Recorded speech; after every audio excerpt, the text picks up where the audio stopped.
Hello, I hope you are doing well. My name is Jacqueline Vino from Galasso Learning Solutions, and welcome to the Genuine Learning blog. Today we are going to cover a very important topic, which is the cornerstone of the accounting profession. You guessed it, we're going to talk about ethics. More specifically, the AICPA's Professional Ethics Executive Committee, or PEEC for short, has recently proposed a revised interpretation in the area of simultaneous employment, which is very exciting. It's a project that they've been working on for quite some time now, so it's wonderful that we've seen some movement in this area. So what we are going to do during the blog today is discuss some of the background information and history of simultaneous employment. How did we actually get to this point that we're at today? And also, what are some key updates once this is finally approved and effective? So we have a lot of information to get through during this blog today. So with that being said, let's go ahead and get started. So as you can see here, this proposed revision was issued by PEEC in December 16th of 2024. So really not too long ago, a fairly recent item here. And just to give you a little bit of history on this, the current interpretation that we have that this will eventually replace basically prohibits all partners and all professional employees at a firm from being employed or associated with the attest client. However, there are two little exceptions that are in the guidance as well. So the first exception to the rule is if you are an adjunct faculty member at an educational institution. So think of a partner at a CPA firm that is also an adjunct accounting professor at their local college or university.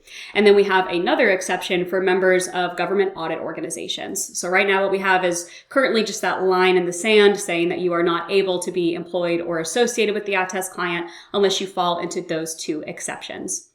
So that's the current guidance that we're working with here. So what happened though is in PEEC's 2021 to 2023 strategy and work plan, they were basically trying to figure out, should there be any additional exceptions to this outside of just the adjunct faculty members and members of government audit organizations? And what kept coming up was, what if we have a partner or an employee at a firm that is simultaneously employed with the U.S. Armed Forces while that firm is also performing an audit of a branch of the military? So let's say we have somebody who is potentially in the National Guard and they get called to service, and maybe their firm is also working on test work for that branch of the military. They were saying, would that create a simultaneous employment issue, or would that not create a simultaneous employment issue?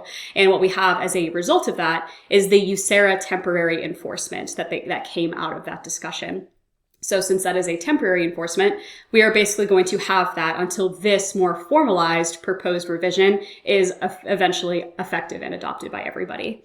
So basically, PEEC did a lot of work on this. They basically distributed a survey to more than 500 stakeholders.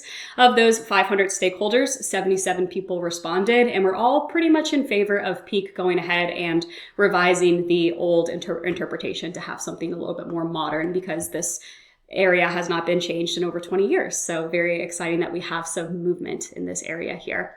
So first and foremost, one of the primary updates from this proposed revised interpretation is a new definition. Very exciting. However, before we take a look at this new definition, let's take a moment and reflect on what the old definition said. So in the extant interpretation, the definition of simultaneous employment was very, very specific, where they actually listed out roles that you could not have. So they listed out, director, officer, employee, a promoter, an underwriter, a voting trustee. So very, very specific in the old definition. So what PEEC is proposing in this new definition is to remove all of that language that was currently in there. So what does this new definition say? Simultaneously employed or associated actually is going to mean that when a partner or professional employee of the member's firm serves in a governance role, so governance role, we're going to put a pin in that and come back to it. That's very, very important.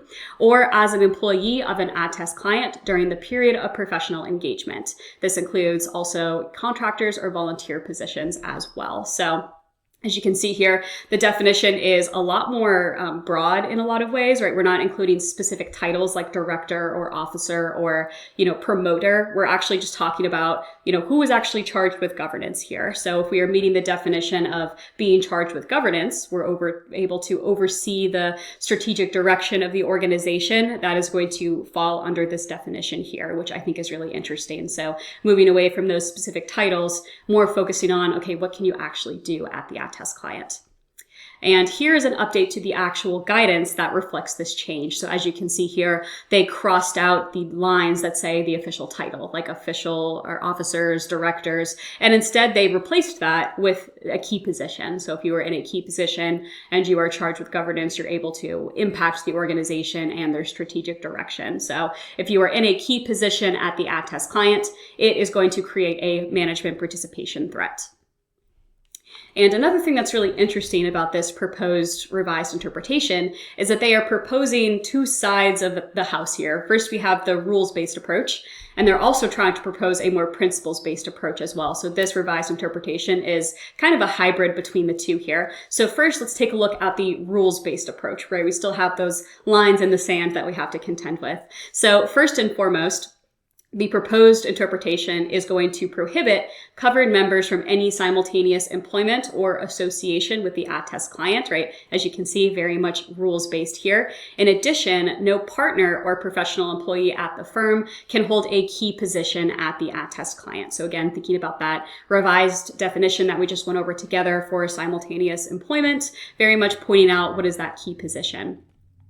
But as I mentioned, we also have a more principles-based approach as well. So what are we going to do if we find ourselves in this situation at our firm? So under this proposed revised interpretation, there are some steps that we're going to have to take. So first and foremost, we have to report the offer to the right person at our firm if we find ourselves in this sort of scenario. And secondly, we need to apply the conceptual framework to try to evaluate whether threats are going to be at an acceptable level or not. So if they are not at an acceptable level, then we're going to have to go in and apply some safeguards to either eliminate the threat or reduce it to an acceptable level. So this is how the more principles-based side of the house is coming into this revised interpretation. Another thing that I really like is there are various factors that we have to consider when we're trying to apply this conceptual framework.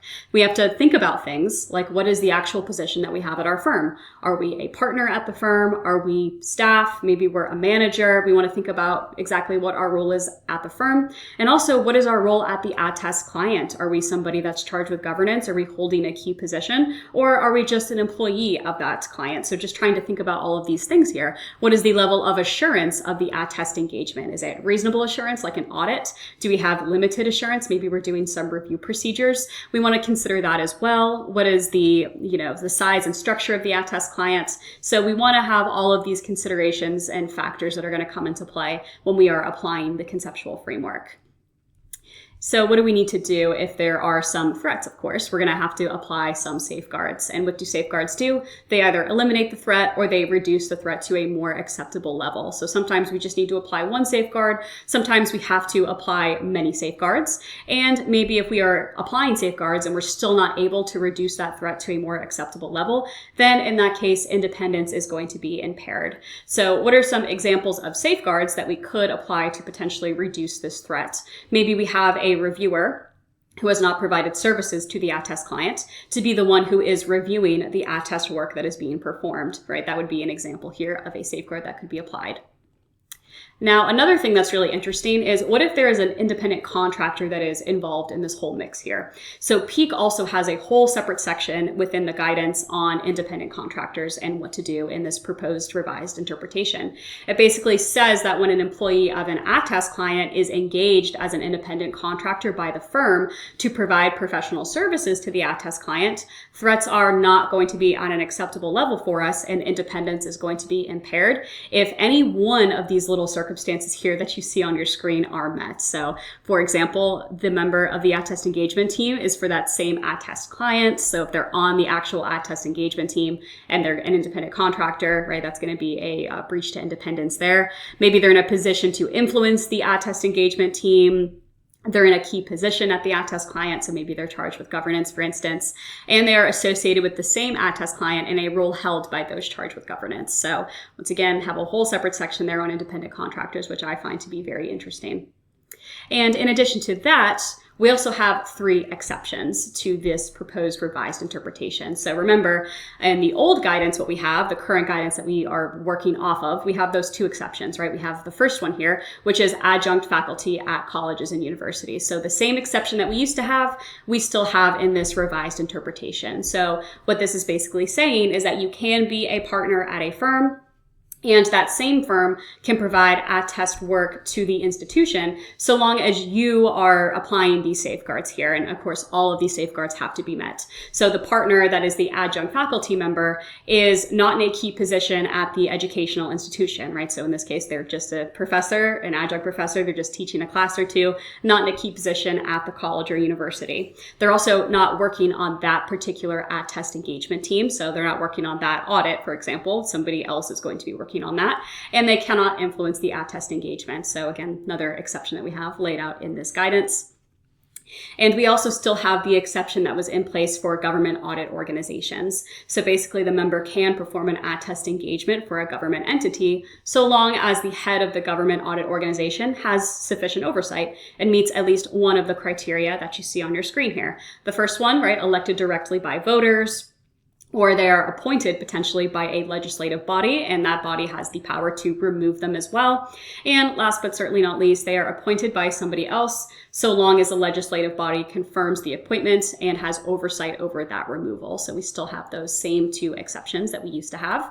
But one thing that is a change from the old guidance is that we have this new third exception that wasn't there before. So basically this is where the USERRA is coming into play, where we have members of the armed forces. So if a partner or employee works for an attest client, what they're stating here is that independence is not going to be impaired when compliance with employment laws conflict with the interpretation. So that's exactly what USERRA was. You can't punish somebody that works for you for being a member of the armed forces. So basically, as long as we go ahead and apply these safeguards, it is going to be totally acceptable for us. So as long as that person that is in the military does not hold a key position or governance role at the client, they are not part of that specific attest engagement team, and they cannot influence the attest engagement. So really this third exception here is one of the primary changes that we have from the current guidance.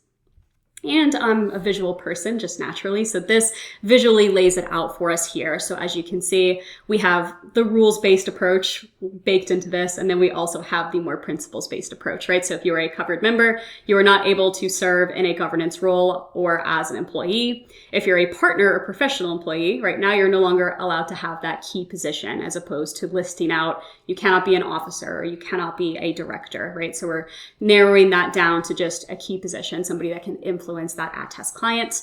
Now, if you're an independent contractor of the firm providing professional services to an attest client, where that individual is also employed, right, you cannot work as a governance or key position at the attest client and firm. You cannot be on the engagement team, and you cannot influence the engagement in any way. Any other sort of relationship, we're going to apply that conceptual framework, like I mentioned, considering all of those different factors, right? What is your role at the firm? What is your role at the attest client?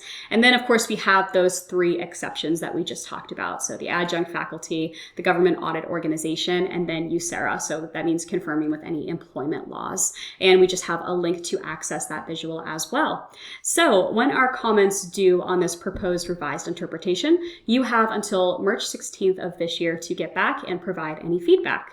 But that does summarize what we have for today. As you can see, lots of different interesting factors. I did mention that this one is really a long time coming, so it is really exciting to see that PEEC has officially issued their revised interpretation. So very excited to see what the final product is going to look like. But once again, my name is Jacqueline Vino, and thank you for tuning in to the Genuine Learning blog. I hope to see you on a later blog. Thank you and have a great day.